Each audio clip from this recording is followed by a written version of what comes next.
국방과학연구소 부설방위산업기술지원센터에서 공모한 함정통합전력시스템 제어 및 해석기술 과제 주관기관으로 선정됐다고 28일 밝혔다.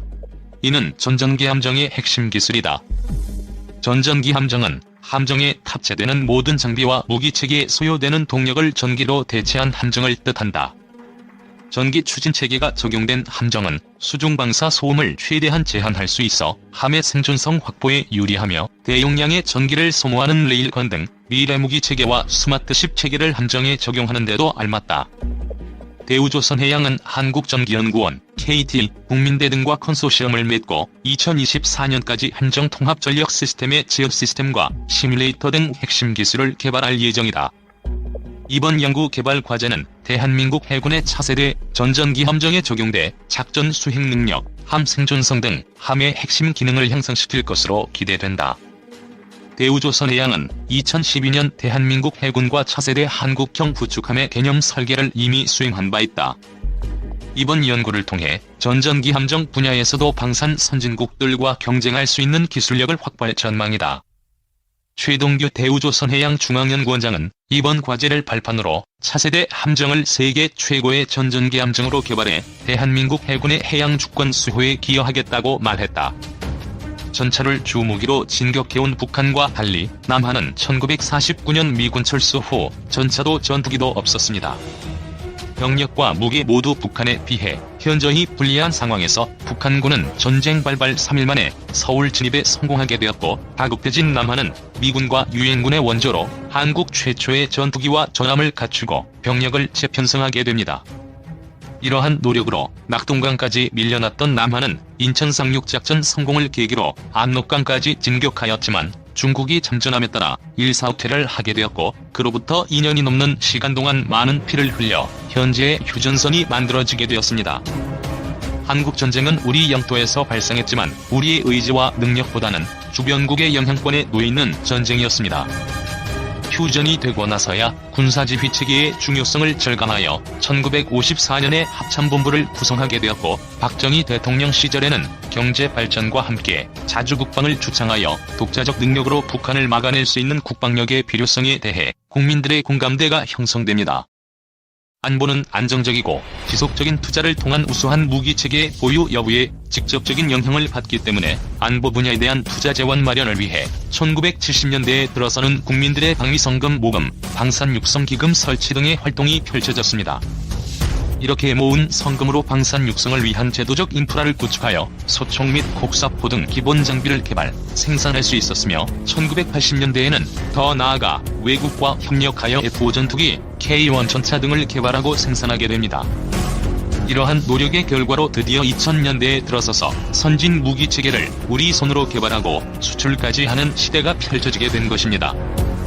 60여 년이 지난 현재 우리의 무기체계는 질적, 양적으로 많은 발전을 이루었습니다. 지상에서는 북한의 열세를 면치 못했던 포병 세력의 강화를 위해 K9을 자체 개발하여 기동력과 생존성의 향상에 기여하였으며 우수한 기동력과 막강한 화력, 최신 사격 통제 장치로 어떠한 전술 상황 하에서도 임무 수행이 가능한 전차로 평가받고 있는 육군의 K1A1 전차는 기존의 K1 전차를 우리 전장 상황에 맞게 전면적으로 재설계함으로써 우리 군의 전력 강화에 크게 기여하고 있습니다. K21의 배치로 지상군의 속도에 추진력을 더하였으며 미래 전장에 대비한 네트워크 전투 수행이 가능해졌습니다. 또한 전쟁 초 북한의 주력 무기인 장사정포의 위협에 대응하기 위해 차기다 연장 로켓을 독자 개발 중에 있으며 이러한 노력들로 우리 육군의 위력은 점차 증가되고 있습니다. 해군은 최대 2주간 장항이 가능한 214급 잠수함 배치를 통해 수중 전력을 보강하였으며 레이더와 각종 미사일, 기관포로 강력한 3중 방공망을 구축하고 있는 꿈의 구축함인 이지스함을 세계 5번째로 보유하고 있습니다. 추가적으로 호위함, 구축함, 초계함 등의 무기체계 확충을 통해 우리의 해군력은 북한 및 주변국의 군사적 위협에 즉각 대응할 수 있는 태세를 갖추게 되었습니다. 공군 또한 전력 증강 사업을 통해 F-15K 60여 대를 확보할 계획이며 이 중 현재 50여 대 도입을 완료하였습니다. 이를 통해 KF-16과 F-15K를 주축으로 전력을 유지하고 있으며 세계 5번째로 우리 기술로 개발한 초음속 항공기인 TA-50을 통해 전투 조종사를 양성하고 있습니다. 또한 지상 레이더의 한계를 극복하기 위한 조기경보통 제기 도입과 경공기업기 개발을 진행 중에 있으며 모든 사업이 완료 시 우리 공군의 전력은 크게 증강될 것입니다. 이렇듯 육해공의 전력을 우리 군에 맞게 미래 전장에 대비하여 다방면으로 키워나가고 있습니다. 이러한 국방력의 증강에는 우리의 기술이 한몫을 하고 있습니다. K1A1은 기존 K1 전차를 재설계한 것으로 주요 핵심 부품인 복합 장갑 및 단도 계산기 등을 독자적으로 개발하여 부품의 국산화율 79% 달성함으로써 기능적인 면과 경제적인 면에서 성과를 이루어냈습니다. 현재 이 경험을 바탕으로 K2 전차의 시제품을 완성하였으며 국산 엔진 등의 개발 및 장착을 위한 노력이 진행 중에 있습니다. 해군의 무기 또한 우리나라의 세계 최고의 건조기술에 외국의 기술을 접목시켜 이지스함을 개발하는 데 성공하였으며 최근 경공격기로의 변화를 추진 중인 공군의 DA-50 또한 1989년 개발을 시작하여 우리나라 최초로 개발한 초음속 고등 훈련기로 현재 인도네시아 수출 계획을 체결하였습니다. 이렇듯 한국 전쟁 시 외국의 원조에만 의존했던 우리는 국외 원조, 국외 구매, 협력 개발의 과정을 거쳐 현재 독자적인 기술로 무기체계를 개발하고 이를 해외로 수출하는 단계에 들어섰습니다. 이를 통해 우리 군에 필요한 무기체계를 안정적으로 확보하고 더불어 방위산업을 통한 과학 및 경제, 산업 분야의 발전까지 꾀하고 있습니다. 이렇게 되기까지는 경제적 어려움 속에서 국민들이 모은 방위성금 및 방위세금, 자주국방의 필요성에 대한 인식, 방위산업의 발전을 위한 정부의 정책적인 노력이 뒷받침되었기 때문입니다. 이 결과로 우리는 세계 9위의 국방력을 갖추게 되었으며 여기에서 머무르는 것이 아니라 미래의 주변국의 상황에 대응하기 위해 지금도 세계 최고의 무기체계를 도입하거나 독자 개발하기 위해 많은 노력을 하고 있습니다. 워싱턴에 있는 한국전 참전기념공원에는 프리덤 이즈 낫 프리라고 쓰여 있습니다. 6월 25일을 맞이하여 61년 전의 한국전을 되새기며 국가안보와 국방력을 위해 우리가 해야 할 일이 무엇인지 되새겨봅니다. 한국의 생화학무기 개발은 역대 집권자들이 이른바 승공통일 의야망을 실현하기 위해 필사적으로 추진해온 기조정책이다. 한국 당국자들이 생화학무기 개발을 정책화한 것은 1960년대 말에서 1970년대 초, 1969년 닉슨의 관독트린 발표와 때를 같이하여 박정희 정권은 자주국방, 방위산업의 국산화 라는 슬로건을 내걸고 핵무기 개발과 함께 생화학무기 개발을 극비정책으로 책정. 당시 박정희가 생화학무기 개발에 눈독을 들이게 된 것은 생산비가 원자폭탄의 100분의 1 정도밖에 들지 않는 데 비해 그 살상 효과는 매우 엄청나다는 것을 베트남 전쟁에서의 미군의 생화학무기 고엽제, 최루제 사용과 그 가공할 피해력에서 실감했기 때문이다. 박정희 정권은 생화학무기는 핵무기라고 주장하며 그 개발을 저돌적으로 추진하였다. 1972년 2월 제1차 방위산업회의에서는 생화학무기를 포함한 대량 사륙무기 개발과 방위산업 육성에 관한 기본 방침이 결정되었다. 박정희는 생화학무기 개발을 위해 1970년대 초에 국방과학연구소, 한국화학연구소, 한국화약연구소, 한양화학연구소, 럭키종합화학연구소 등 인간사육연구소들을 잇따라 설치하고 그에 대한 총지휘를 국방부와 국방과학연구소가 관장하도록 하였다.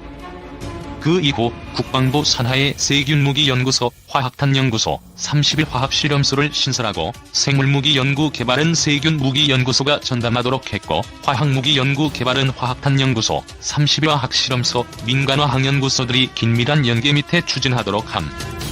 그리고 국방과학연구소 산하의 병기개발기술위원회와 공창을 두어 생화학탄을 투발할 수 있는 병기들을 제작하게 하였다.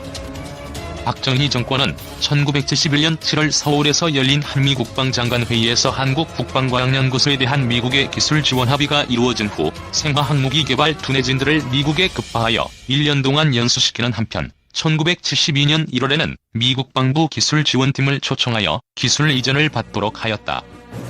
그들은 미국과 과거 일본군의 생화학무기 개발 경험을 바탕으로 세균, 바이러스 배양과 독극물 생산 및 그 운반 수단의 개발에 박차를 가했다. 1976년 팀스피릿한 미합동 군사훈련이 개시되면서 박정희 정권은 생화학무기 연구 개발에 더 큰 힘을 쏟아부었다. 이렇게 되어 1970대년 말에 이르러서는 생물무기용 세균, 바이러스 배양과 화학무기용 독극물의 대량 생산에 필요한 기술적 토대가 구축되었다. 익명을 요구한 한국의 고위 생화학무기 전문가는 그때를 회고하며 당시 박 정권의 독촉이 대단했다. 우리 연구팀은 주야분투하였다. 바로 이 시기에 생화학 병기의 연구 개발 및 생산 기반이 확고히 조성되었다고 술회했다. 이라는 명목하에 더욱 가속화되었다. 이미 베트남 전쟁에 참가하여 미국이 사용한 생화학 무기의 효율성을 직접 목격한 바 있는 전두환은 집권한 지 9개월 만인 1981년 6월 청와대에서 극비 모임을 열고 생화학 무기 개발의 신정권의 운명을 걸고 본격적으로 추진하겠다고 기염을 토했다. 전두환 정권은 1983년 7월 미국에서 신경마비 가스 생산 해외 이전 법안이 채택되고 화학무기 재무장 5년 계획이 발표되자 생화학무기 개발팀을 미국에 수시로 보내 연구 성과를 도입해 나갔다. 전두환 정권은 세균무기 개발을 촉진시키기 위해 세균무기연구소의 두뇌 집단을 보강하는 한편 미국 방부 산하의 생물 및 화학무기 연구소인 메릴랜드주의 로크빌에 있는 플로우 실험소, 포트 테트릭구에 있는 세균무기연구소, 미육군 세균무기연구소와의 공동 개발을 더욱 적극화했다. 그리고 1985년 5월 제17차 한미연례안보협의회와 제7차 한미군사위원회에서 미국의 최신 이원화 화학탄의 한국 배치와 한국의 독자적인 생화학 전능력 보유 합의를 계기로 방위산업체의 범위를 벗어나 민수업체들로 더욱 확대시켰다. 바로 그 속에서 1980년대 중반기에는 세균, 바이러스의 생체 실험에 성공했으며 화학무기용 독해물 생산이 산업화 단계에 진입하게 되었다. 이미 박정희 정권 때에 대부분의 생화학무기의 보유 기초가 만들어졌다고 볼 수 있다.